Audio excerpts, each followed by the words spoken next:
This is the Media Police Post from the Fort Hall School of Government. In this show, we police the state of truth in the Republic. And because truth is communicated to us by journalists and analysts, we have made it our civic duty to put it to the test. We advance from two confirmed truths about the media. One, and in the words of Roger Stone, the media is either lazy or evil. And for the most part, it is both evil and lazy. That is why the truth, their truth, must be put to a test. Two, another confirmed truth is that journalism is verified gossip. In fact, what is presented to us as news analysis is gossip that has been verified by journalists. This gossip has to be ground truthed. We will monitor columnists. We will assess the state of truth in what they submit to the Republic, and we will pass verdict on what is true and what is not. For the record, we are not journalists. We are thinkers. We are not lazy or evil, and we do not verify gossip. What we give you is the truth that sets you free.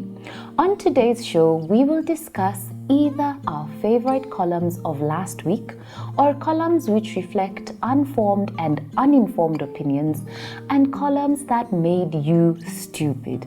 These are columns that fell into the cognitive trap of we see things as we are and not as they are, or those that are based on conjecture history. Lastly, there are also ones that smack of envelope journalism. Welcome GK and CS. What will you be reviewing today? This week, all the columnists made me feel stupid. From Kivuda Kibwana's rumbles on BBI to Mutua Wamakau's underwhelming rendition on COVID, these Kamba professors of law sounded like Sonko. They promoted stupidity in the country the way Dr. Mutunga did last week. These foremost scholars of law owe the country a duty of intellectual enlightenment. But instead, they let us down by arguing like pedestrians from Kibera. And because these columnists made me feel stupid, I will address William Ruto. Dear Mr. Ruto, you have come to the conclusion that we are dumb. And maybe we are. You have told us that you do not disrespect the president. And maybe you're right. Your loudest mouthpiece, by the name of Oscar Sudi, abused the president's mother. You said nothing. Then your other mouthpiece, by the name of Johanna Ngeno, continued the abuse. You said nothing. You did not correct them. And you did not correct them because you respect the president. But caste is the man who abuses or disrespects a mother. Your collective abuse to Uhuru's mother was not disrespect to Uhuru, it was disrespect to our national morality. Then you go for political rallies with Kikuyu MPs, one by one, seated next to you. They take to the podium and they abuse the president. You say nothing. You do not correct them. And you do not correct them because you respect the president. They pimp lies about the collapsing tea farmers, milk farmers, and coffee farmers. You say nothing because you respect the president. Dear sir, you have a unique kind of audacity. In Kibukusu, the tongue of my mother, who you have abused, we call this cajones. The cajones to blatantly lie and surround yourself with a small coalition of political has-beens and political wannabes who spew vitriol against the president. And you say nothing. There is such a thing known as acquiescence, quiet endorsement. And by the way, dear sir, why do you seem to be surrounded by people with suspect dealings? For example, Mathira MP Rigathi Gachagua, who has been questioned by authorities about Kenya shillings 12 billion flowing through his accounts, and also had shillings 5 billion conveniently disappear from his bank accounts with no trace and no explanation in what authorities are saying is a complex money laundering scheme. 5 billion is how much was allocated to West Pokot in 2020-2021. 5 billion is what was allocated to Siaya and to Baringo and to Bamet. Show us your friends and we will remember who you are. It is no wonder your mouthpieces oppose BBI, so that when the money remains with the national government, and if it should also somehow disappear, you will say nothing. And when it is your turn for them to oppose your government from within, when they craftily choreograph dissent against you, we will also try to remember that they respect you. Dear sir, we also want to remind you that the silent majority is also watching and listening.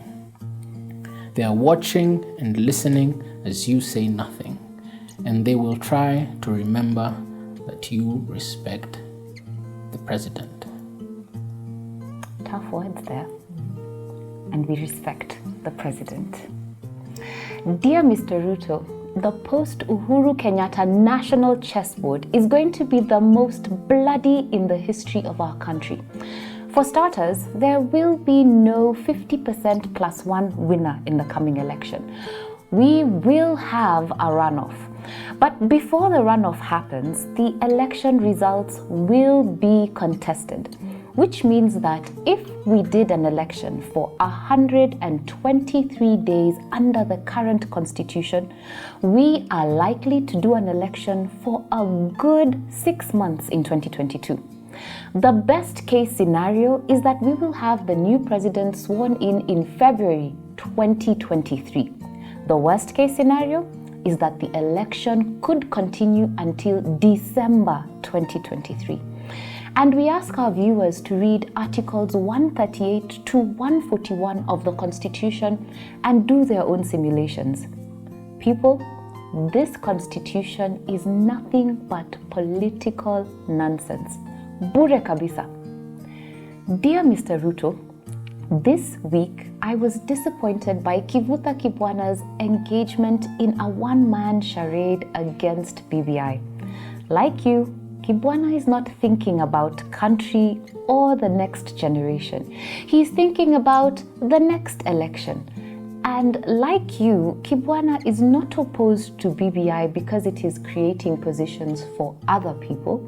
He is opposed to it because he wants to preserve positions for himself.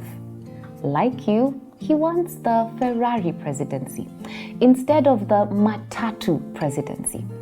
What Kibwana wants to do is to stop the referendum through the swamp that is the judiciary. Although Donald Trump tried to drain the swamp, he was drowned by the swamp. This time around, however, we will not play in the swamp. We will disregard the law and swamp. Because John Locke taught us that there is the rule of good law and the rule of bad law. If a law is bad or mediocre and is not enforceable, it must be disregarded. What our judiciary has churned out is mediocre and bad law. In fact, a year ago they ordered the government to incarcerate 400 China people who had come from Wuhan on suspicion of having corona. They were to be isolated in a military facility. Did that happen? Zero. That was populist law, pandering to the whims of the people. Dear Mr. Ruto, tell the judiciary not to do this, please. Because if they use populist law to stop BBI, the doctrine of civil necessity will kick in. Necessity will make lawful what is unlawful. And that is how we will avoid the bloody chessboard of 2022. This is also known as the ethical theory of consequentialism. choices will have consequences. Definitely. Once upon a time, in a marshy swamp somewhere, the frogs wanted a king. After much consultation, they sent a petition to God saying, "Mighty One, send us a king who will rule over us and keep us in order."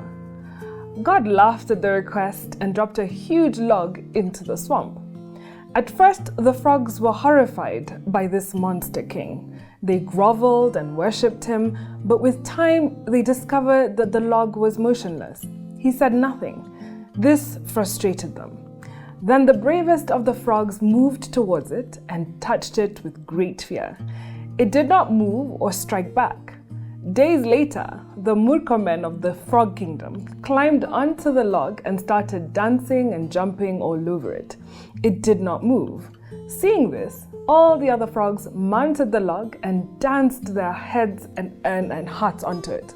Still, it did not move. They were frustrated beyond. And so they sent a fax message to God asking for a replacement. At first, he ignored it, but they persisted. Angry and miffed, God sent them a stork to be their king. Unlike the motionless log, the stork was super active. He immediately took their wives, ate their children, and fixed the rebels. By the time they repented, it was too late. Dear Uhuru Kenyatta, you have been like the log king. Murkomen of the Frog Kingdom and his Tanga Tanga tadpoles have been jumping all over you. But with BBI, God has turned you into a stork. You have to eat the Tanga Tanga children, their wives, and fix the rebels. Dear Uhuru Kenyatta, let us gossip your deputy president for a second. Honestly, he's not as clever as he sounds. He is a plant scientist from Kamagut behind the chicken market, and he told us he is a scientist and he is slow during the launch of BBI. Let us take advantage of his slowness. And while at it, remember that he who saves his country violates no law. We are asking you to save country.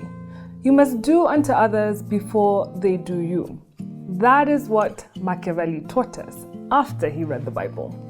But to do this, you have to be ruthless. Remember, if you're to do an injury to your opponent, it must not be a small injury. You must do it in such a way that you fear no revenge. Dear Mr. President, your injury on Ruto is soft. If you crush your enemy, you must crush him completely. As Arab Moi told us, kama mbaya, baya.